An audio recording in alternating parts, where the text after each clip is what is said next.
All right, everybody, welcome back to Life in the Shadows, as you can see up above. I just wanted to take a second, man, and say thanks for all the love and support. I know we started some Facebook pages and some other stuff trying to get some attention to the page and to the website and the YouTube channel and all that stuff. And some people bought merch, blah, blah, blah. That's all kind of hearsay. You know how I feel about all that. Also want to say sorry about taking so long to do this video. It took a little bit of while. We were kind of moving some stuff around and some things changing, coming and going. Everybody knows how the military life can be. So moving isn't not normal. So relocated to a better area of operations. And I'm kind of trying to set some stuff up. Maybe figure out a different recording area or whatnot. So thank you. I appreciate you waiting. Excuse me. Like I said, unedited, unfiltered. Let's get into this. So today we're going to talk about episode 4. And I got a little doohickey over here that tells me, no prompters, but my note does. Episode 4, we're going to get into this. Going off of some of the other, episodes we've already made and feelings that were brought up and discussions that have been had between here and there and talking with people and revisiting life. Kind of wanted to get into this one. It's a little bit personal. Obviously, most of these are personal, but sharing with feelings and stuff like that. So we're going to do this one. It's going to be struggles of addiction. Okay, just bear with me. I know that's kind of scary for some people, and I know that some people like to think that they're Johnny Badass and super strong and whatever else. So, look, man, we're all human, right? Okay. So we all have vices and shit like that. So struggles and struggling with addiction is kind of a big deal. It's a big deal among veterans. It's a big deal among people in general. This is another one of those common grounds that we both can stand on from whatever point of view we're looking at. So take a second while we go through this, and maybe you have an addiction, maybe you don't, we'll get into this. So here we go. Okay, so let's start from the beginning. Like, what is an addiction? I mean, there's the scientific definition behind it. There's the fucking textbook dictionary, whatever definition. And that's cool. Like, but what is addiction to you? What is addiction to you as a person, you as a listener, you as a viewer? How do you define addiction in your own little world? Because this is all about you and how you take things and us meeting in the middle, trying to find that one person to help. Maybe today it's you, maybe today it's me, maybe today it's somebody. How do you feel about addiction? Like, what is your definition? Is it something like, I smoke a lot of crack, so I'm fucking addicted to it, have sex with too many people. It could be anything. A lot of the times when we talk about addiction, most people think of drinking and drugs, sex, but shopping, speeding, doing crazy shit. Those are all addictions. People look at it like, well, it's not an addiction to go buy, $400 shoes. Yeah, you're right. It's not an addiction to go buy $400 shoes, but 15 pair of $400 shoes, you got a fucking problem, Take a look in the mirror. Don't look down on the person that drinks too much, because you're doing the same shit in just a different manner. So, just because it's not chemically induced, or even financially induced, it could be thrill induced. Like, check it. You people who speed, I'm a gnarly speeder. I don't have a vehicle in my household that doesn't have a radar detector in it because I'm going to push it. Like, maybe not like supersonic on the highway, but I'm definitely going above speed limit. And if you're a police officer and listen to this, sorry about your luck. I'll accept my ticket with a smile and no disrespect intended. Adrenaline junkies, or, you have an adrenaline addiction or adrenaline rush. If you jumping out of fucking planes all the time, sure, it's fun. But when you do it in excess, it's not fun anymore. It's you coping. And we'll get into coping maybe in the next video or something, but you guys all have coping on your mind, and what do we do with that? So let's talk about the onset, or what can bring on addictions. There's a variety of different things. Everything is personal, like we've talked about in other videos. How something affects you is basically how you're going to deal with it. And jumping back into the coping thing, in addiction, drugs, alcohol, sex, shopping, speeding, adrenaline, whatever you want to do, whatever vice or addiction you've got going on, or you may have going on, or somebody who's got going on, that absolutely it's the onset. It's what's they're doing to cope with, or make amends with, or dull, or silence their whatever brought it on. So some of the things that can bring on addiction it's some of the easy ones, pain, okay, emotional, mental, physical, due to injuries, loss, girlfriend, loved one, family member dies, battle buddy dies. That's a big one. Your buddy does the unthinkable when he's home. These are all things that could trigger that sadness and depression feeling. Big words again. Here we go. Depression. It's just like the PTSD we talked about in the other videos. These are words that grown men don't like to use. I don't want to ever go and be like, I'm fucking depressed. And, I'm sad. Well, yeah, we're all sad. I get it. And you may be depressed and that's cool. But, some people don't like talking about it. Again, it's each individual in their own thing. I'm not going to tell you how to feel and you're not going to tell me how to feel. And I'm just going to try to understand better. And, if you are depressed and you are dealing with an addiction and you do have this stuff, I'm sure it was triggered somewhere. The triggering factor is one of the things you have to identify. I do X because of Y. It's very simple, and I'm not a math guy. So what we're going to get into, and this is kind of where it becomes personal, I'm going to explain some things by opening up, and I'm going to take a step here and put some of my baggage out there because we all have baggage, and I'm going to show strength. And this is going to sound a little weird. I'm going to show strength and do it in vulnerability. I'm going to show strength and vulnerability. And that's because a lot of you guys with your positive comments and stuff have given me the motivation and you've given me the drive to do this. And when I talk about helping that one person, that could be me. I'm not perfect. I'm crazy. So if I can step forward and put a little vulnerability out there and you guys can see that a normal person like me that has, been around a little bit can put that out there and show trust and faith in my viewers and my listeners and my friends and family and everybody, it's not impossible because, you hear about all these fucking celebrities and all this stuff like, oh, well, you know what? Fuck them, right? Fuck them. It's easy to be rich and be fucking sad. I don't know how they do it, but they do. But what about us normal people? What about you and me? What about the people that are in the shadows, So here it goes. Okay, so I'm going to take a leap. I want you guys to be with me on this one. Let's see where we go here. So addiction to me is kind of a personal thing. We've all struggled with it. I've struggled with it. I've had a few things that I've gotten hooked on, viced on. Women was a big one with me. I had a pill problem there for a minute that I kept pretty low key. A few people knew about it, a few people didn't. I actually ran from the fucking country and my family to deal with it, amongst other things. So there's a little bit of that. I haven't told many people about it. But it's something that has been around my family for a while. I told you in another video, in the demons video, which if you need to go back and reference that one, please do. My sister dealt with addiction. My oldest sister, Holly, she dealt with addiction for many, many years. Most of the time I can remember, right? So that was something I grew up around, seeing, watching it go down, witnessing it. I had an uncle that was plagued by it too. And neither one of these people were bad people. It's not like they robbed fucking 7-Eleven for crack. They didn't do that, They were both fairly well normal people that just demons got the best of them. And the easy way out was just staying doing what they were doing. I'm not here to justify it. I'm not here to praise it. I'm not here to look down on it. That's my internal piece. But me being vulnerable and telling you some of my history is where we're at right now.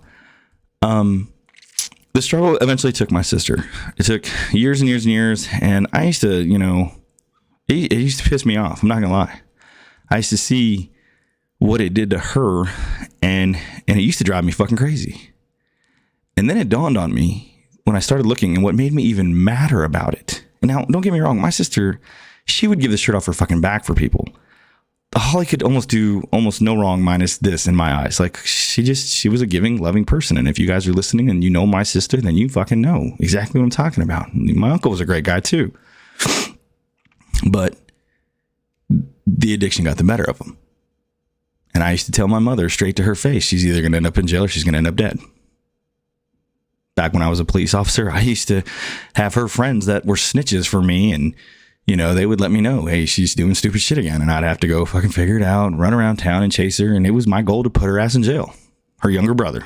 I was dedicated to it because in my eyes, she was safer behind bars than she was roaming the street. And then lo and behold, I found her dead.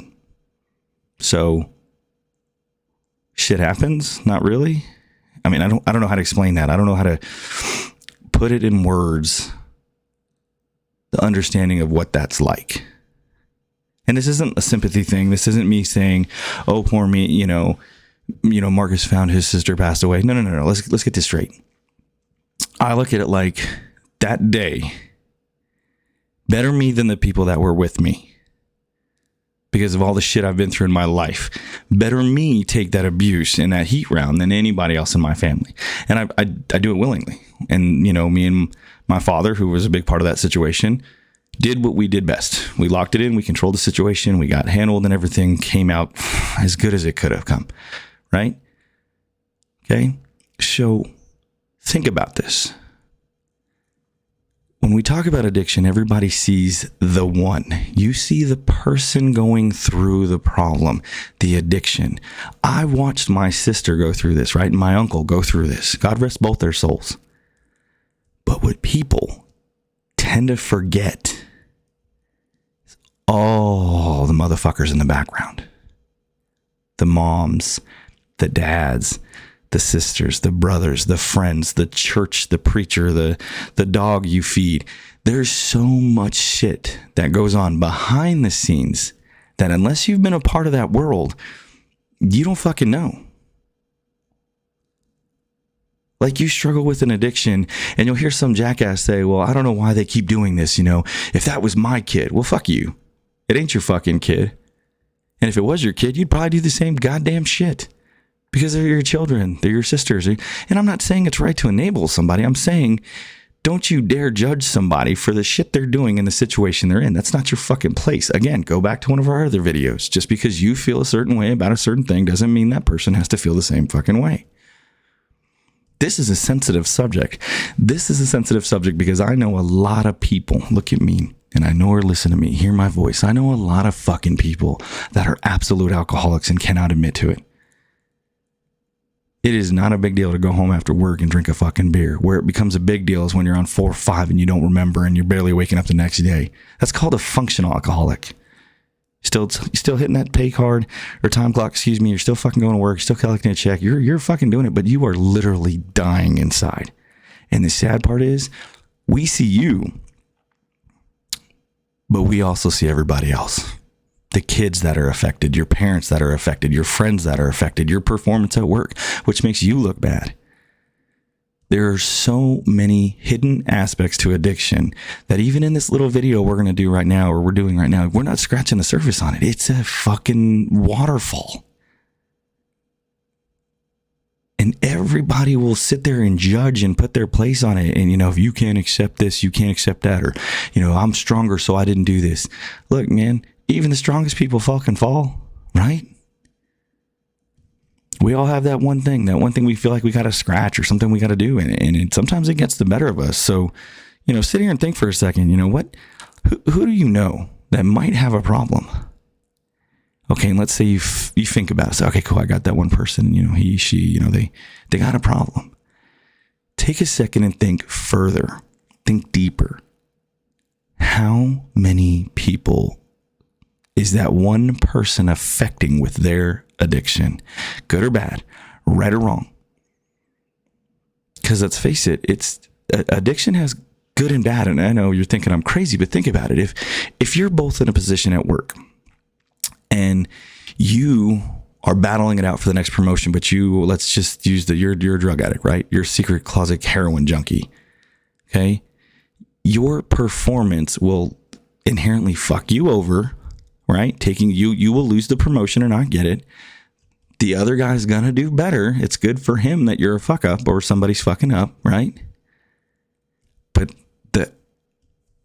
the exigent, well, that's probably the wrong word. The outer consequences to that is now where you or that person would have been a better boss, taken better care of the people, done better things, worked harder and supported his staff or whatever it may have you, or the production would have went better with this person, the heroin addict, not being on heroin, that person having the job. Now you got Johnny Jackass number 1 who got the job because of your fuck up or somebody's fuck up, and everybody's suffering. The waterfall, right? Production goes down because he's more worried about his fucking Facebook page.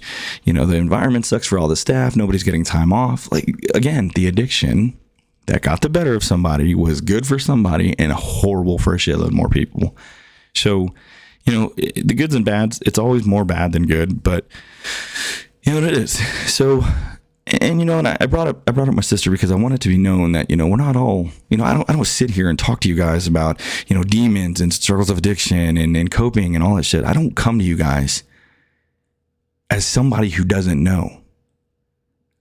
I come to you as your equal. I come to you as somebody who's in the crowd with you, who sees things you guys see. Veteran, non-veteran. Remember, we're trying to bridge the gap here. So I took a step. I put my shit out there. This is live. This is on fucking YouTube right here. Boom. It's going to go on a Facebook page. It's going to go out there. The world will now know a piece of me that I have kept away. So if you were in my inner circle, sure, you fucking knew. But a lot of people didn't know how fucking tragic it was. And even then, I didn't get too detailed about it. Do I want anybody looking at me different? Fuck no. Am I a hardcore motherfucker because of what I saw? No, I'm not. I'm not at all. I'm just a guy who has seen and been and done some shit. And now I bring this episode up. I bring struggles of addiction up because I am now witnessing friends, family members, coworkers, people I love and I care about, battle buddies, you veterans who I have no clue who the fuck you are because we served in 2 different branches of the military. You're who I'm talking about. You are the people I want to reach because I don't want to have the statistics grow. I don't need another dead sister. I don't need another dead uncle. I don't need another dead brother, whether it's by blood or service. I don't need another dead fucking friend, and neither do you. Because if you drink yourself to death, it's still goddamn suicide. It's just a different way of getting the fucking deed done.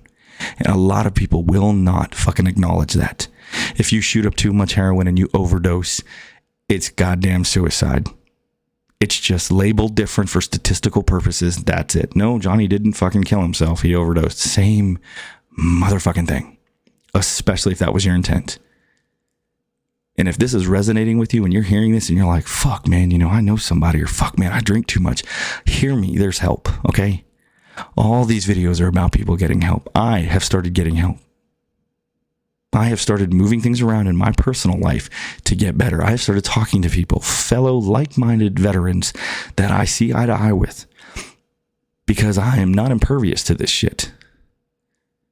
Because when I talk to you guys, every time I make a video, every fucking time, I have to open Pandora's box internally to get my information out to you guys. I have to suffer a blow to get this done for you, and I willingly do it because I believe in what we're trying to do here. I believe that we, as a human race, as a species, can be better, and we are fucking better. You listening to this right now, driving down the street, you working at a bar, you know, or you sitting in there taking a shit, and when you got this on YouTube, which is a little awkward for you, dude, and you're watching me on YouTube while you take a shit, don't touch yourself. That's fucking gross. Laugh out loud. No gay, no homo. But think about it, you know? How does this affect you? When I even say the word struggles of addiction or addiction, I mean, if that hits you, we need to talk. You know what I'm saying? And so think about it. It's not just the one person. It's about the family, the friends, you know, the pain, the suffering. You know, it's madness. And if you need help, you need to ask. Like we talked about again in the other videos, be strong. Let your inner alpha come out, man. If you ask for help and somebody looks at you like you're a rotten, fuck them. That ain't a friend. That ain't a family member. And if you judge somebody for asking you for help, fuck you too. You deserve to get slapped. Because it ain't our place to judge people. And I will tell you, I do it all the time, and I have to correct myself regularly because I will throw judgment and I know it's wrong as shit, and I will openly admit that I do it and I'm wrong for it. Again, not getting churchy, but only God can judge and all that, you know, hooey. So, you know, the part about being an addiction and having to deal with it and the struggles of it is, you know, when you're on the addiction, when you're on that train, let's call it the train for this conversation, when you're on the path, the train of addiction, It's literally giving in to your demons. Okay, remember the episode about demons? You have your demons, and in order to shut them down, you take pills, you drink, you fuck, you speed, you jump out of planes, you do things in excess and addiction, and inherently you're amplifying the demons.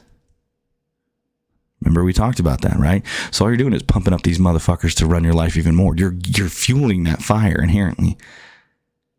Because think about it. You go out on a night bender, you get all fucked up. You're like, hell yeah, you don't remember shit. You had a great time. You forgot about all the bad things in your life. The next morning, I bet you fucking remember. And I bet you feel bad about some of the shit you did. And if you didn't, okay, cool. You're a badass. Whoop-de-doo. But I bet at some point, it'll come full circle. Generally does. Sorry about the sniffing, by the way. I cut my grass and it was basically dirt because I'm a dirt farmer. That's a joke if you didn't get it. All right, so, there's a lot of help out there. And, I'm going to just keep chatting with you for a second because I got my notes and, I can't stress it enough. This is something that plagues everybody. Everybody wants to have, this life. Everybody wants to be seen as a certain way. I don't want people to see me a certain way. I don't want to be judged a certain way. I don't want to. Okay, I get it. You don't want to, but goddamn, addiction, all forms of it affect more people than you would realize. The Rockefellers, all these motherfuckers that have money and famous, and you look at them like, damn, they're so-and-so, blah, blah, blah. I bet they've got an addiction running through that fucking family. Again, and I don't limit addiction to just drugs, sex, violence, and shit like that. I mean the true word and the true form in my definition of addiction. It's there. It's not a poor people thing. It's not a middle class thing. It's not a high class thing. It's an everybody thing. And again, this is a sensitive fucking subject. I'm Johnny, and I've dealt with it more than I can count with friends and family and other things. Distant family, all kinds of shit.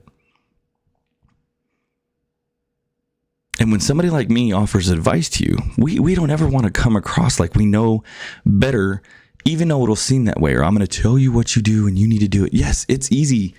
I'll tell you right now, it's easy for me to tell you what to do with your family member who's dealing with addiction. I can tell you point blank how to handle that situation, but it doesn't matter because it's hard. You're the one that's going to have to make the decisions. You're the one that's going to have to deal with X, Y, and Z. You're the one who's going to have to call for help. Okay, so me or anybody giving you advice, hey, so-and-so is doing this or you're doing this, do this and this and you'll be better, or you'll get off the train and on the path, right? That don't make it fucking easy. It's one thing to say something. It's another thing to totally fucking do it. So if you're giving advice to somebody who has addiction and you're going to put yourself out there to kind of help, mentor, coach, or do whatever you want to do, we give a couple little tidbits of advice here. One, don't be condescending and absolutely help them. Okay, excuse me. I didn't mean to burp. Sorry. That pizza was really delicious. 2, be caring. Empathy, sympathy, however you want to word it, whatever you want to do. Okay, if you're going to be or offer your services as a friend, okay, because we're not professional counselors here, as a friend, man, mean it. Do it from the heart. Don't do it for Facebook credit. Don't do it for fucking Instagram credit. No status. Don't take pictures. Oh, well, so-and-so, day 12 sober. Don't fucking do that dumb shit. Do it because your heart's in the right place and you genuinely give a shit about this person specifically or people in general. Okay? It can be your little sacrifice of your time and your effort in helping. And it could be a veteran, could not be a veteran. Okay? And 3, and again, there's a lot of them. These are just my little tidbits here. Make sure in trying to help somebody, you do not become affected by their stuff. Okay? Don't get involved in the stuff they're doing. Don't start using the shit they're using. Don't start playing in the games they're playing. You cannot. When you go and try to settle somebody's demons and help them with them, do not let that demon latch onto you because it will fucking try. Misery loves company. And if that demon can latch onto you and his little battle buddy come jump into your fucking head and now the person you went to help is now your drinking fucking buddy, you failed. Okay? So don't let somebody else's problems and emotions and shit like that. Don't let that into you. Put up a barrier, put up some brick walls. You can help. You can absolutely help, but you have to keep yourself safe in doing that, because if you don't keep yourself safe, now we got 2 statistics instead of 1. And now we've just multiplied our own fucking problem. Trying to do the right thing, we multiplied our own problem, and that's a big kick in the ass. So, take time to do things right. Watch your 6, make sure, and if you can get somebody else to help you. So if it's not just one-on-one, but maybe like a 2-on-1 situation, and get them to trust and go fishing and bowling and do whatever. Be there for somebody, but do it from the heart. Do it for me because you care. Don't do it because of the status you're going to get, because that's still fucking selfish. You get 200 likes for helping a dude stay 12 days clean. Well, you're part of his demons. You're capitalizing and monetizing and showboating a cocksucker, and that's just fucked up. And I don't mean to call somebody a cocksucker. I'm sorry, but whatever. All right. So again, sorry about the delay on everything. Hopefully we'll have it up and running again. We'll get back to once a week. So hopefully maybe every Sunday I'll throw these out. If you guys have some interest in something you want to learn about, or I can rattle off my opinion about, by all means, throw it up. I've also talked to a few people about doing interviews, one-on-one, two-person kind of setup, to kind of get 2 different angles of something. So like me and another veteran talking about his or her point of view on a situation, or me and another civilian, give us subjects, throw up in some subjects in the comments. Hey, I've always wondered about this, or we've always talked about, this, what do y'all think about it? We'll hash it out. You'll get 2 different points of view, and we'll go from there. And if you guys want to be on the show and talk or something like that, throw me up, hit me up. It's no big deal. Like I said, we're trying to grow this thing. This is a community effort. This is a team effort. This isn't me. This is us. Okay. So let's do this. Let's get this done. Let's help that one person. Let's help all of us. Okay. And just kind of leaving you, I'm going to leave you with something, and I have to read it because I wrote it in the middle of my not sleeping. And it's pretty easy. So for those of us that live in the shadows, life always seems to test us. Just because you walk in the light doesn't mean that you're not hiding your true self in the shadows. Behind some of the biggest smiles are some of the deepest frowns. I want you to think long and hard about that. Behind some of the biggest smiles are the deepest frowns. Because those of us that have been seen and done will always try to make everybody else's life better, because we do not want you to see, do, and be. All right, so this is Life in the Shadows, again, live and unedited.